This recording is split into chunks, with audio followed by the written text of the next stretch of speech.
at Elvis Presley, the name still gets a reaction. People loved him, and they hated him. He was a sensation. But he was also a scandal. How could one man cause so much excitement and so much anger all at once? Think about it. Here was a young guy from Tupelo, Mississippi. He moved to Memphis. He sang a mix of blues, country, and gospel. He had a unique voice, and he moved in a way nobody had ever seen before. He was on TV. People watched him. Kids loved it. Parents panicked. The year was 1956. Suddenly, America was arguing about music, about dancing, about what was decent. Was it his sound, his looks, his working class background? Was it the way he shook his hips? Or was it something deeper? Something about America itself, changing fast after a big war. Sociologists, people who study how society works, looked at all this. They saw more than just a singer. They saw a symbol, a flashpoint. Elvis wasn't just controversial because he was Elvis. He was controversial because he hit on so many nerves in American society: race, sex, class, youth, authority. All these things were bubbling under the surface. And Elvis just brought them all right out into the open. He held up a mirror. And some people did not like what they saw. How much did a young man's swivel hips actually shake the foundations of American culture? And were the fears about him really about him at all? Number 19, can music really cause social upheaval? Dr. Michael Peterson, a sociologist, explored this idea in his 1965 book, Sound and Society: Music as a Catalyst for Social Change. He looked at how music throughout history had often been tied to big shifts. He argued that Elvis wasn't just a singer, he was a lightning rod. His music, rock and roll, became the soundtrack for a new generation. This generation was ready to push back against old rules. Peterson's work focused on how music works as a language. It talks to people in a way words sometimes can't.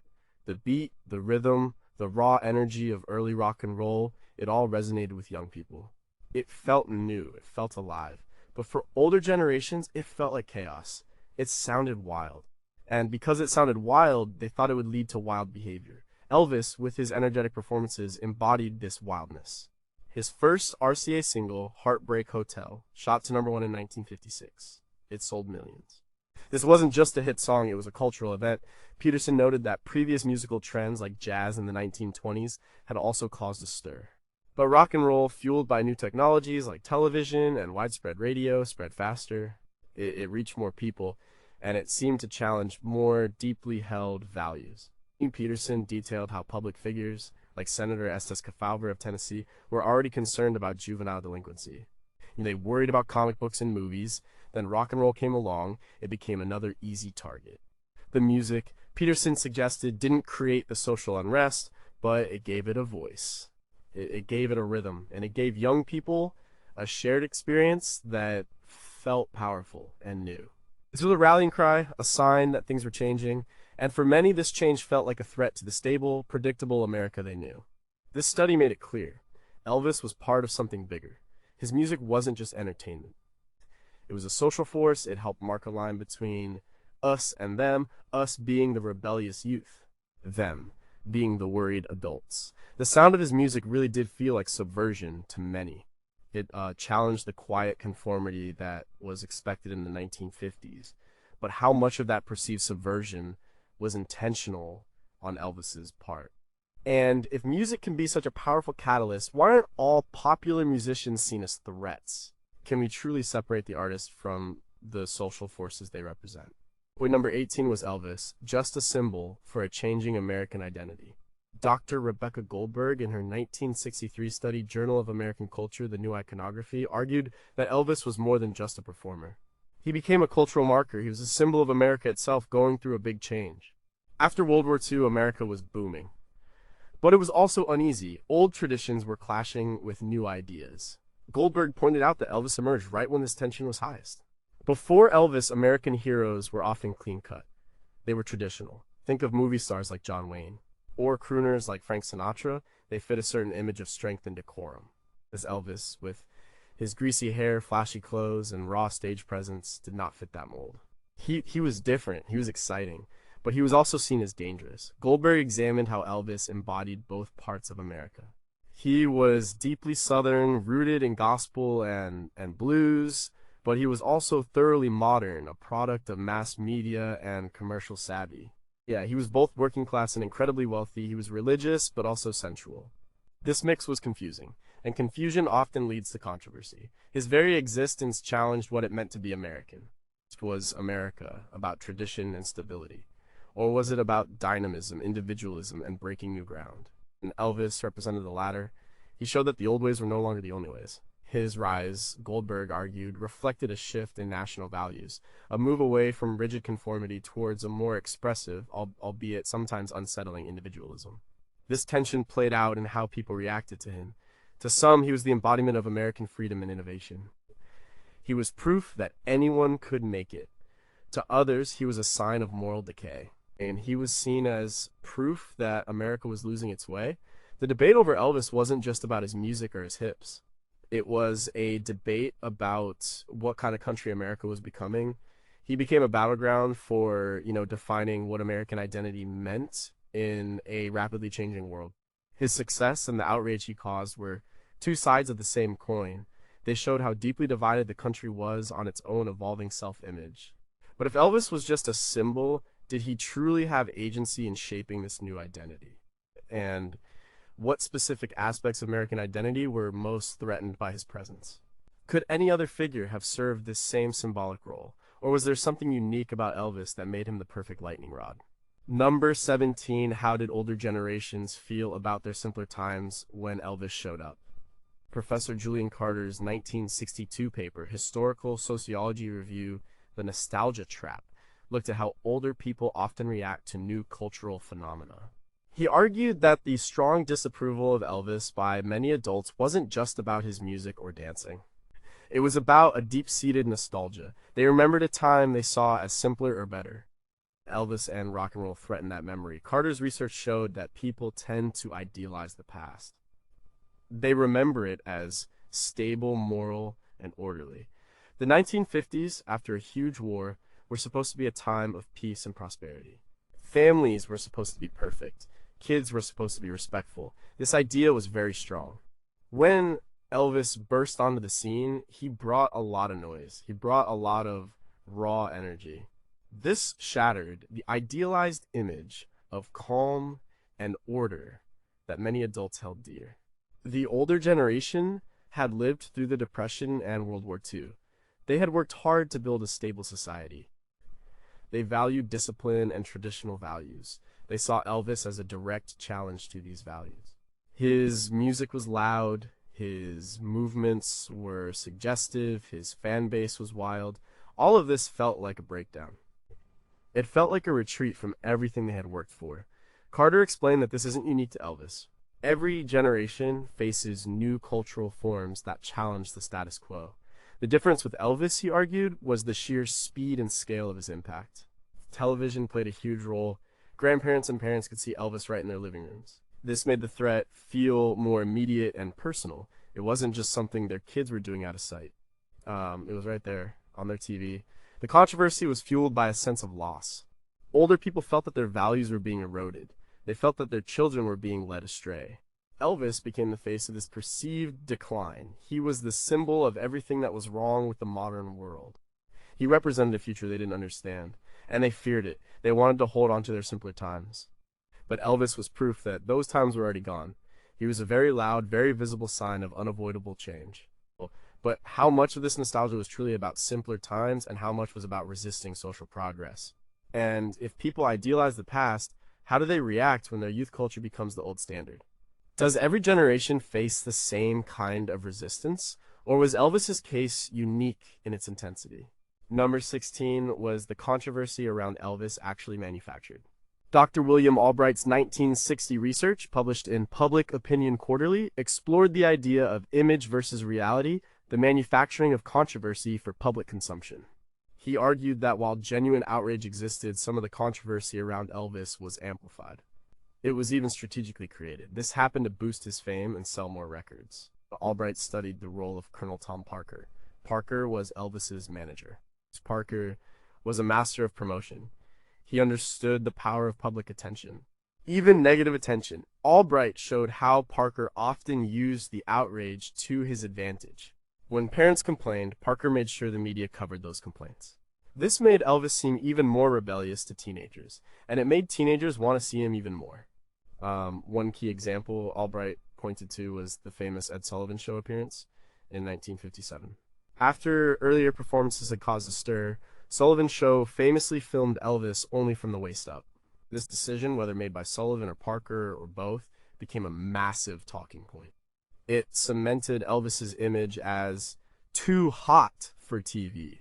This kind of censorship, Albright argued, actually increased public interest. It made people wonder, what are they hiding? What's so scandalous? The media, too, played a part. Newspapers and magazines knew that controversy sold. They ran headlines about Elvis the Pelvis and moral decay. This created a feedback loop. The more controversy, the more attention. The more attention, the more records sold. It became a powerful cycle. Albright didn't say the outrage was entirely fake, but he showed how it was skillfully managed and exaggerated. He suggested that the media and Parker knew exactly how to push buttons. They knew how to make Elvis into a phenomenon that nobody could ignore. Good or bad, everyone had an opinion. And having an opinion meant engaging with the product. It meant more people talking about Elvis, more people buying his music, more people seeing his movies. So while parents were genuinely concerned and moral guardians were truly alarmed, the controversy itself was also a very effective marketing tool. It turned Elvis into a household name faster and more widely than pure talent alone might have done. It positioned him as the ultimate rebel, which was exactly what his young fans wanted. But how much control did Elvis himself have over this manufactured image? And where does genuine social concern end and media manipulation begin? If controversy can be engineered, does that mean society's moral panic can also be directed and exploited? Number 15, how did authority figures police youth culture? Dr. Christine Evans's 1957 study published in Education and Society Review titled The Role of Authority Figures Educators, Clergy, and the Policing of Youth Culture examined the organized efforts of adults to control young people. She found that Elvis became a focal point for these efforts. Teachers, principals, religious leaders, and even local police saw rock and roll as a threat. They believed it led to delinquency. Evans documented numerous instances schools banned Elvis's music from dances. They sent home students with Elvis-style haircuts. Some towns even tried to ban his concerts or specific dances. The clergy preached against him from pulpits. They called his music the devil's music and warned of its corrupting influence on youth. One famous event was in Jacksonville, Florida in 1956. A judge warned Elvis about his dancing. He said if Elvis performed his usual moves, he would be arrested, so Elvis wiggled his finger instead. This act of defiance, however small, only fueled the fire. These authority figures weren't just reacting to Elvis. Evans explained that they were reacting to a broader shift. The post-war era saw the rise of the teenager as a distinct social group. Teenagers had their own money, their own tastes, and their own culture. This was new. Adults, who were used to children being under their direct control, felt that they were losing their grip, and Elvis became a symbol of this loss of control. He was seen as a bad influence. He encouraged rebellion. He promoted a sexuality that was deemed inappropriate for young people. The adults saw themselves as protectors. They were protecting young people from themselves. They were protecting traditional values, and they were protecting the social order. Evans highlighted that these attempts to control youth culture often backfired. Banning something often makes it more appealing. When adults condemned Elvis, it made him even more attractive to teenagers. It showed that he was truly against the establishment. This strengthened his appeal as a rebel icon. The efforts to police youth culture, in effect, often solidified the very youth identity they were trying to suppress. Elvis, therefore, inadvertently became a hero to many young people precisely because the adults hated him so much. But what happens when the policing of youth culture shifts from moral arguments to legal enforcement? How do young people react when their forms of expression are actively suppressed by authorities? And when does the perceived threat of a cultural phenomenon justify intervention from community leaders? Number 14, how did rock and roll go from something niche to everywhere? Dr. David Miller, in his 1959 study Social Change and Innovation, From Jukebox to Mainstream, explored how rock and roll, and Elvis with it, spread so quickly. He used diffusion theory. This theory looks at how new ideas and products move through society. Miller showed that Elvis wasn't the first rock and roll artist, but he was the one who pushed it into the mainstream like no one before him. Before Elvis, rock and roll was mainly heard on small, independent labels. It was popular in specific regions, especially the South. It was played on certain radio stations. It was mostly listened to by a niche audience, including many black listeners and working-class whites. Miller noted that figures like Ike Turner, with Rocket 88 in 1951, and artists like Chuck Berry and Little Richard were already making this music. But they often faced racial barriers that limited their reach to mainstream white audiences. Elvis changed that. His move to RCA Victor, a major record label, was a game changer. RCA had national distribution. It had huge marketing power. His manager, Colonel Parker, was also a master at getting Elvis everywhere. They put his records in every store. They got him on national television. Miller pointed out that early TV appearances, like those on the Dorsey Brothers stage show in 1956, were crucial. They brought Elvis directly into American homes. This was a new level of exposure. Radio had been big, but TV added the visual element. People didn't just hear Elvis. They saw him, they saw his looks, they saw his moves. This visual component made his impact much stronger. It helped his music spread from local jukeboxes and black communities to white teenagers across the country. Miller's study showed that the controversy itself also helped with diffusion. When adults condemned Elvis, it made young people even more curious. It made the music feel forbidden and exciting. This acted like reverse psychology. The more adults tried to block it, the faster it spread among the youth. So Elvis became the vehicle through which rock and roll diffused from a subculture to the dominant youth culture. He broke down barriers. He made the music acceptable, or at least unavoidable, for a wider audience. He took something that was on the fringes and put it right in the center of American life. And because it was so different, so other to many, its rapid spread naturally led to widespread alarm. It wasn't just a new song, it was a whole new sound system taking over. But what would have happened to rock and roll if Elvis had never come along? And can any cultural phenomenon truly become mainstream without controversy? Does the speed of diffusion dictate the intensity of the social reaction? Number 13, what did female fanaticism for Elvis say about gender roles?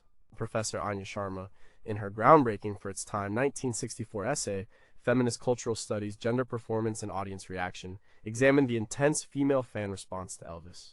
She argued that this fanaticism wasn't just about music, it was a reaction against the restrictive gender roles of the 1950s. Sharma pointed out that young women in the post-war era were largely expected to be homemakers. They were supposed to be demure, they were supposed to be passive. Elvis, with his raw sexuality and undeniable appeal, offered a different kind of experience. His performances were electrifying. They made young women scream. They made them faint. This behavior was a stark contrast to the quiet politeness expected of them. Her research detailed how Elvis's stage presence tapped into unspoken desires. He was attractive, he was energetic, and he was openly sensual in a way that male performers had not been before in mainstream popular culture. For young women, this was liberating. It allowed them to express emotions that were usually suppressed. It gave them an outlet for a kind of passionate response that was typically denied to them. Sharma linked this fan behavior to a subtle form of rebellion. By openly expressing their adoration, these young women were, in a way, challenging the rules. They were claiming their own desires. They were showing that they had agency. They weren't just quiet observers. They were active participants in a new cultural phenomenon. This was powerful, and it was deeply unsettling to many adults, especially male authority figures. The controversy around Elvis's dancing often focused on its effect on these young women. Critics didn't just say Elvis was vulgar, they worried about how he incited young girls. This fear revealed a deeper anxiety about female sexuality itself. It was as if Elvis was unleashing something that society wanted to keep contained. Sharma's work suggested that the female fan base was not just a passive audience. They were active agents. Their screaming and fainting were not just silly, girlish behavior. They were expressions of excitement. They were expressions of a nascent desire for more freedom. And because this freedom was tied to a perceived sexual openness, it became a major source of controversy. The intense reactions of young women to Elvis became a proxy for larger societal anxieties about changing gender norms and female autonomy. But what does it mean when a performer's appeal is so deeply tied to the repression of a specific gender? And were these female fans truly expressing agency, or were they just reacting to a manufactured idol? Could such intense collective emotional responses be channeled for different social purposes? Number 12. Did Elvis offer a different kind of American dream? Dr. Susan O'Malley's 1961 study, Sociology of Dreams, the Other American Dream, examined how Elvis challenged the traditional idea of success. The common American dream was about hard work, steady progress, a stable job, a house in the suburbs, and a nuclear family. Elvis's path to fame and fortune was entirely different, and this difference, O'Malley argued, caused significant unease. Elvis came from poverty in Tupelo, Mississippi. His family was working class. His background was far from the polished middle-class ideal that was often promoted. Yet, he became incredibly rich and famous, seemingly overnight. He didn't follow the conventional path. He didn't go to college. He didn't climb the corporate ladder. He sang. He gyrated. He made a fortune. This rapid, unconventional rise unsettled people. It showed that there was another way to achieve success, a way that bypassed traditional institutions and values. O'Malley highlighted how this created resentment, especially among those who had followed the rules. Those who had worked hard for years felt that Elvis's success was undeserved. It was too fast, it was too flashy. His lifestyle, even early on, was seen as excessive. He bought Cadillacs for friends. He dressed in loud, expensive clothes. This was a stark contrast to the quiet modesty that was often praised. He flaunted his wealth. He flaunted his fame. This was not the humble, self-made man of traditional American lore. He was a flamboyant, working-class hero who had made it big on his own terms. O'Malley's research suggested that Elvis presented an alternative vision. It was a dream of glamour, immediate gratification, and breaking free from the ordinary. For young people, especially those from working-class backgrounds, this was incredibly appealing. It offered hope. It suggested that their dreams didn't have to be small or conventional. But for older, more conservative elements of society, this other dream was dangerous. It seemed to promote instant fame over enduring values. It threatened the very fabric of how they believed success should be earned and displayed. The controversy around Elvis, in part, was a clash between these two visions of the American dream. The one built on patient effort and conformity, and the one built on raw talent, charisma, and a willingness to defy expectation. He represented a shortcut that many found unsettling. His very existence questioned whether the old rules for success still applied. But if Elvis offered an alternative dream, what were the long-term consequences of that dream for society? Did his path make others believe that unconventional routes were universally accessible? And how do societies reconcile traditional narratives of success with emergent, often disruptive forms of achievement? Number 11, what was the link between Elvis and Cold War anxieties?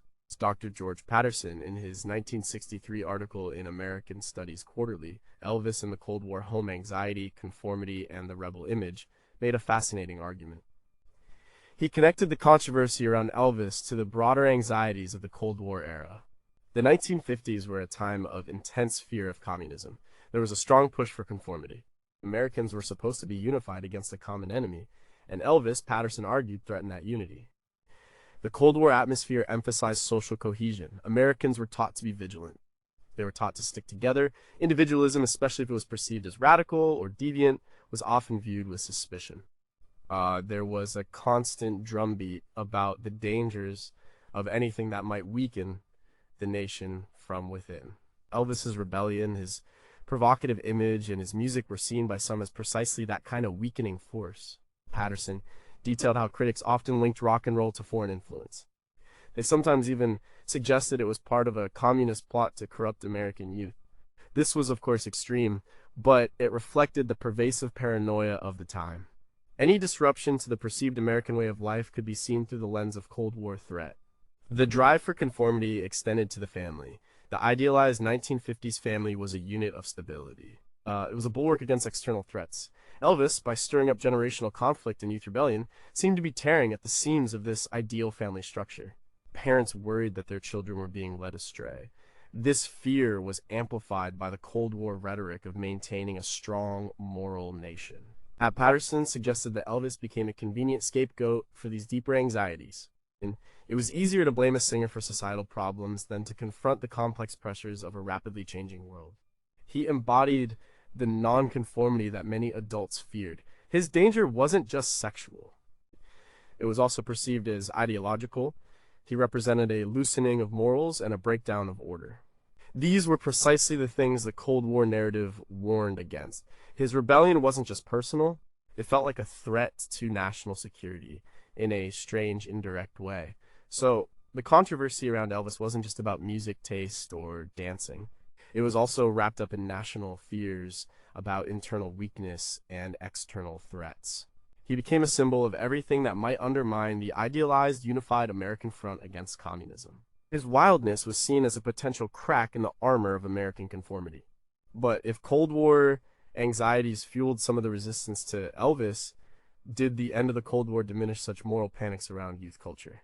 And how deeply ingrained is the fear of internal enemies in a society's reaction to cultural shifts? Can a pop star ever truly be seen as a threat to national security? Number 10, why did established cultural tastes resist rock and roll so much? Dr. Eleanor Vance, in her 1957 paper for Journal of Cultural Institutions titled Cultural Gatekeepers and Musical Innovation, studied the resistance to rock and roll from established cultural figures. She argued that the controversy wasn't just from parents. It came strongly from music critics, academics, and other gatekeepers of taste. These people saw rock and roll as inferior, and they saw Elvis as its vulgar standard bearer. Vance explained that cultural gatekeepers play a crucial role in society. They define what is good art. They decide what is serious music. In the 1950s, the accepted musical forms were classical, jazz, and sophisticated pop singers like Frank Sinatra. These forms were seen as complex, they were seen as having artistic merit.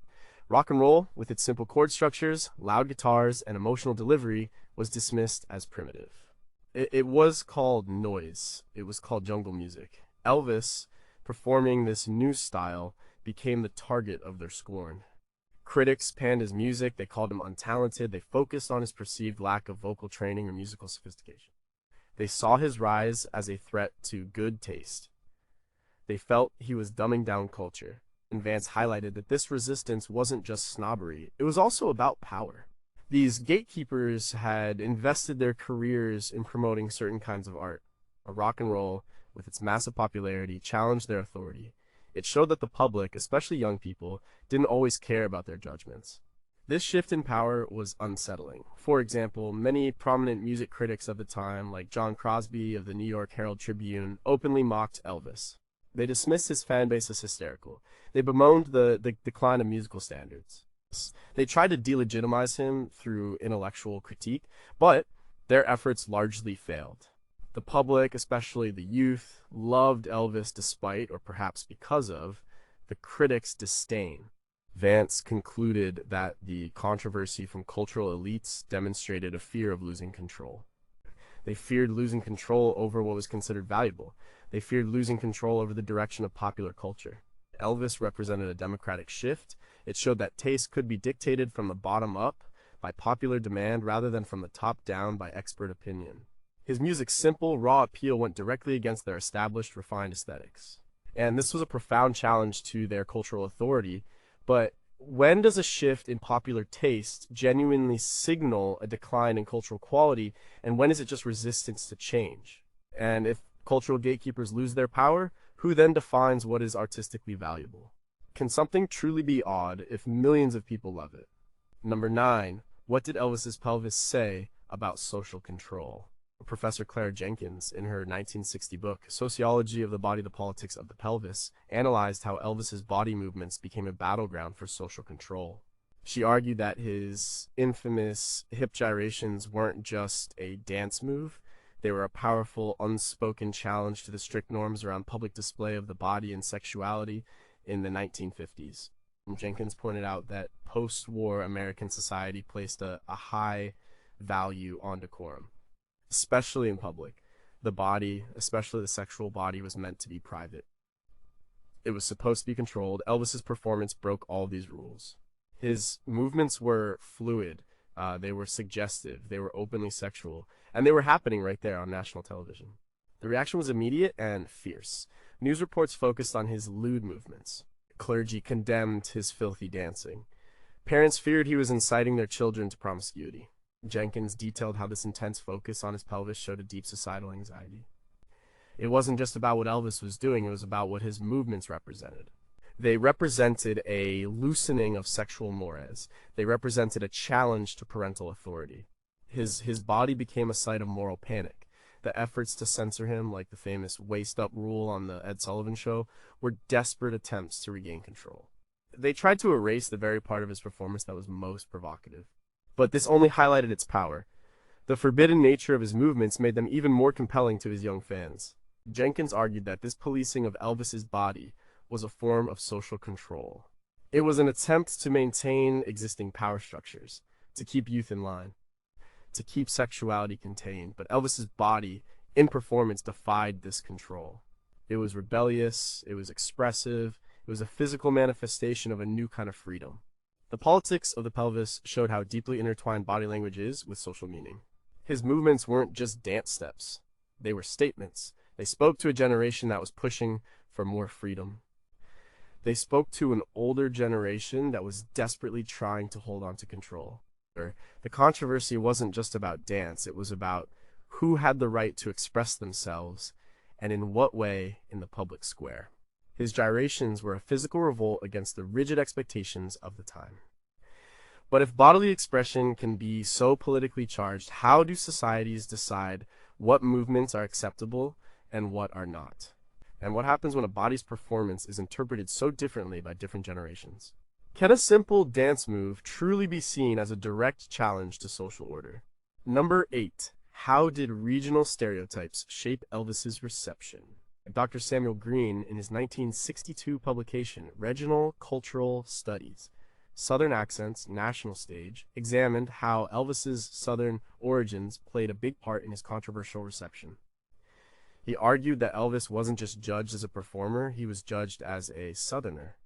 And this came with a lot of stereotypes, especially from people in the North. Green detailed how the South in the 1950s was often viewed with a mix of fascination and disdain by the rest of America. It was seen as backward. It was seen as rural. It was often associated with poverty and racial prejudice, particularly in the Jim Crow era. When Elvis, with his thick Mississippi accent, flashy clothes, and raw, blues-infused music, burst onto the national scene, he embodied many of these stereotypes. For some, especially in the North, his music was dismissed as hillbilly music. His dancing was seen as unsophisticated, even vulgar. This was sometimes rooted in class snobbery, but also in regional prejudice. The idea that a working-class Southerner could become a national sensation was unsettling to some who held more refined, East Coast-centric views of culture. Green also noted that his music, rock and roll, had deep roots in black rhythm and blues. This connection to black culture, combined with his Southern identity, was highly problematic for many. It stirred up racial anxieties that were already simmering across the country. The idea of a white performer sounding and moving like a black performer was seen as a transgression. It was seen as a blurring of racial lines, and for many, particularly in the South, this was terrifying. However, for some Southerners, Elvis was a source of pride. He was one of their own who had made it big. He brought Southern culture, even if a highly commercialized version, to the national stage. This created a complex reception. He was loved by many in the South for representing their region, but he was also criticized by some for embodying negative Southern stereotypes. Green's study showed that Elvis's controversy wasn't just about his individual qualities. It was deeply entangled with his regional identity. His Southernness, with all its associated cultural baggage, added another layer to the public's perception of him. He was seen as a product of a specific place, and that place, with its own complex history and stereotypes, shaped how the rest of the country reacted to its most famous son. He brought the South and all its perceived glory and shame directly into American living rooms. But how much of the Southern mystique surrounding Elvis was authentic, and how much was a construct of media and cultural bias? Did Elvis intentionally play into Southern stereotypes, or was he simply being himself? And how do regional identities continue to shape national cultural phenomena today? Number 7. How did Elvis benefit from the rise of youth consumerism? Dr. Robert McMillan's 1958 research, Journal of Consumer Behavior, The Teenager as Economic Force, highlighted a crucial factor in Elvis's success and controversy. This was the emergence of the teenager as a powerful consumer group. Post-war prosperity meant that young people had disposable income for the first time, and Elvis was perfectly positioned to capture it. Macmillan documented how before the 1950s, teenagers weren't really seen as a separate market. Children mostly shared their parents' tastes, but by the mid-1950s, things had changed. Teenagers had jobs, they received allowances, and they wanted their own things. They wanted their own music, they wanted their own clothes, they wanted their own idols. Elvis became the ultimate product for this new market. His records sold millions. His concerts were packed with screaming teenagers. But it wasn't just records. Macmillan analyzed the explosion of Elvis merchandise. There were Elvis jackets. There were Elvis guitars. There were Elvis lipsticks. There were even I Love Elvis buttons. Colonel Parker, his manager, was a genius at this. He understood the economic power of youth. The controversy around Elvis actually fueled this consumerism. When parents condemned him, it made him more attractive to teenagers. Buying his records or merchandise became an act of rebellion. It was a way for young people to assert their independence. It was a way to show that they had their own tastes, and they had their own money to spend on those tastes. And Macmillan's studies show that adults weren't just concerned about Elvis's morals. They were also implicitly concerned about the economic power shift. This new youth market meant that teenagers had cultural influence. They could decide what was popular. This challenged the traditional hierarchy where adults dictated tastes. The rise of youth consumerism meant that young people were no longer just passive recipients of culture. They were active shapers of it, and Elvis was their champion. The controversy then wasn't just cultural. It was economic. It was about who controlled the purse strings. It was about who had the power to define popular culture. Elvis's massive commercial success, driven by the wallets of teenagers, was a clear signal that a new economic and cultural force had arrived. And many adults found this unsettling. They saw their children's money being spent on something they considered vulgar. But what happens when economic power shifts to a generation that older generations don't understand? Does the commercial success of a controversial figure legitimate their art, or does it merely highlight a societal divide? And how much does consumerism truly reflect genuine cultural preference versus clever marketing? Number 6, how did TV amplify Elvis's celebrity and controversy? Dr. Helen Chen's 1961 work, Media and Society Quarterly, From Radio Waves to TV Screens, focused on the critical role of television in making Elvis a national sensation and a lightning rod for controversy. She argued that TV's unique power to bring sights and sounds directly into homes amplified his impact far beyond what radio or movies alone could have done. Before television, cultural phenomena spread more slowly. Radio allowed people to hear music. Movies allowed them to see stars, but TV combined both. It brought Elvis in living or at least black and white rooms right to the dinner table. Kin Chen noted that Elvis's appearances on shows like the Dorsey Brothers Stage Show, the Milton Berle Show, and the Ed Sullivan Show in 1956 and 1957 were pivotal. These were prime-time shows with massive audiences. The visual aspect of his performance was key. People didn't just hear his suggestive voice, they saw his movements, they saw his Elvis the Pelvis gyrations. This visual element made the controversy much more intense. Parents could see exactly what their children were reacting to, and what they saw often shocked them. It made the threat feel more real and immediate. Chen's research highlighted that TV created a shared national experience. Everyone, or at least a huge segment of the population, was watching. This meant that the debates about Elvis weren't just local conversations, they were national ones. The outrage spread quickly, and the adoration spread just as fast. Television made him instantly famous, and it made him instantly notorious. The media often played into this. News programs and print media would report on the latest Elvis controversy. They would show clips of his performances. This created a feedback loop. The more people saw him, the more opinions were formed. The more opinions were formed, the more heated the debate became. TV turned Elvis into a national topic of discussion. He was inescapable. Chen concluded that TV didn't just report on the phenomenon of Elvis. It created it. It provided the platform for his unprecedented reach and impact. The small screen brought the dangerous new cultural phenomenon right into the heart of the American home. And because it was so immediate and so widespread, the social reaction, both positive and negative, was explosive. The television was the engine that powered both his rise to superstardom and his status as the most controversial figure of his era. But how does the medium through which a star is presented shape the nature of their controversy?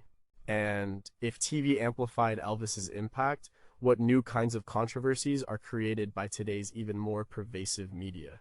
Does media always reflect societal values, or does it also actively shape them?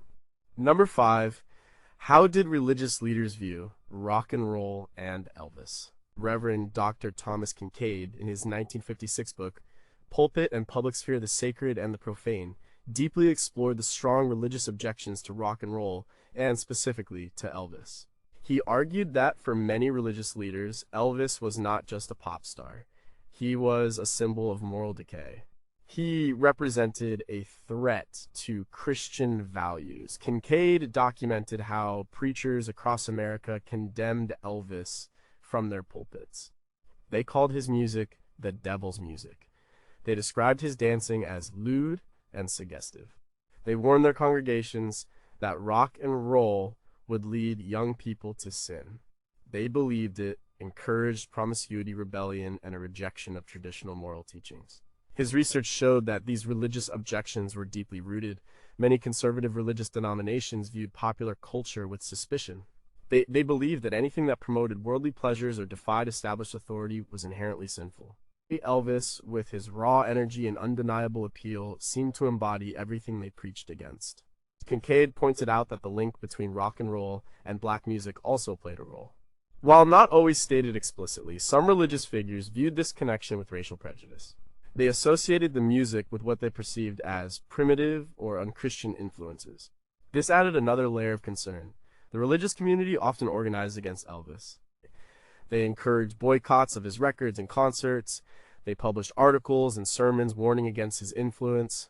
Kincaid provided examples of church groups actively campaigning to have Elvis banned from local radio stations or public appearances. They saw themselves as moral guardians. They believed they were fighting a spiritual battle for the souls of young people. This made the controversy intensely personal for many families. Parents who were deeply religious often felt torn. Their children loved Elvis, but their spiritual leaders condemned him. This created friction within homes and communities. Elvis became a test case for how far religious authority extended into modern life and popular culture. Kincaid concluded that the religious outcry wasn't just about music, it was about a clash of worldviews. It was about tradition versus modernity. It was about spiritual values versus secular entertainment. For many, Elvis represented a step away from God and towards a more hedonistic, dangerous path. His very existence forced many religious communities to confront how they would deal with a rapidly changing youth culture that was increasingly outside their direct control. But can any form of popular culture truly be evil, or is it always the interpretation that determines its moral valence? And if religious communities feel threatened by cultural shifts, how do they adapt, or do they simply become more rigid? What responsibility do artists have to consider the moral implications of their work? Number 4, how did Elvis's working class background challenge social norms? Dr. Marcus Thorne, in his 1959 paper in American Sociological Review, titled Working Class Charisma, How Elvis Challenged Aspirational Norms in Post-War America, looked at how Elvis's class background fueled much of his controversy. He argued that Elvis's rise from poverty challenged the unspoken rules of who could achieve fame and what kind of culture was considered acceptable. Thorne explained that post-World War II America had a strong emphasis on middle-class values. The ideal was a stable, educated, polite citizen. People from working-class backgrounds, while respected for their labor, were not typically elevated to national cultural icons. Their tastes, their music, their styles were often seen as less refined. Elvis came from the poorest parts of Memphis. He worked odd jobs. His style was rough around the edges. His music was a blend of country, gospel, and blues genres, often associated with working-class or black communities. He didn't have the polished manners or the respectable background that many expected of a national star. His sudden massive success, Thorne argued, was deeply unsettling to the established order. It suggested that one didn't need to be from a privileged background to make it. One didn't need a certain kind of education or decorum. This challenged the aspirational norms that many middle-class families held dear for their children. It implied that low culture could become high culture through sheer popularity. Thorne detailed how critics often used language that subtly, or not so subtly, attacked Elvis's class origins. They called him crude or vulgar, they dismissed his music as simple. These critiques, Thorne suggested, were not just about musical taste. They were about social class, they were about maintaining a hierarchy of culture.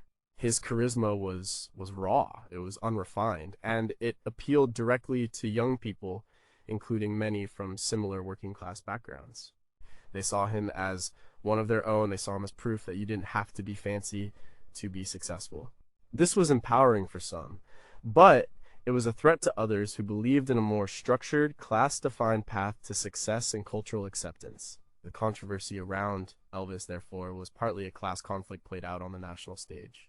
It was a clash between traditional middle-class ideas of respectability and the emergent power of working-class culture.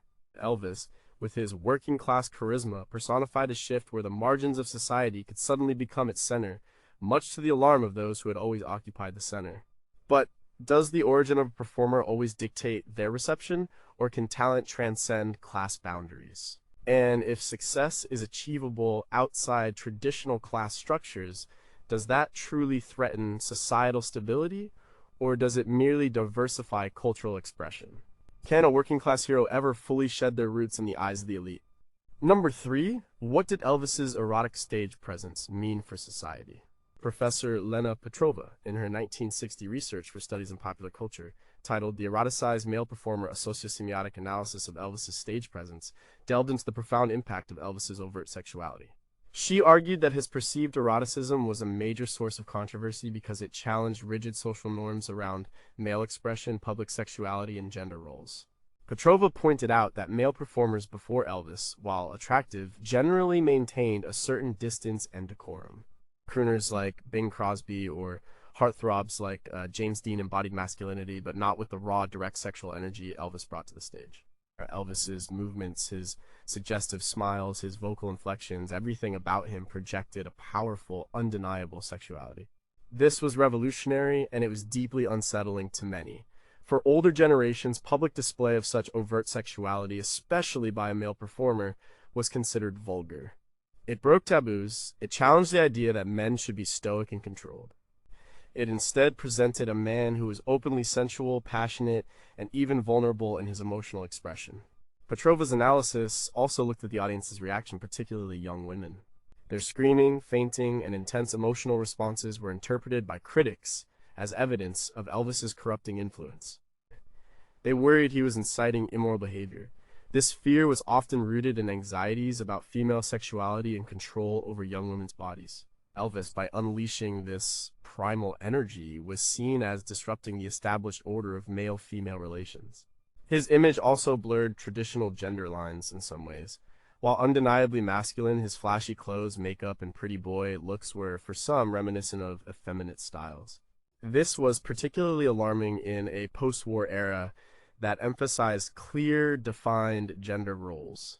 The controversy over Elvis's eroticism, Petrova concluded, was more than just prudishness.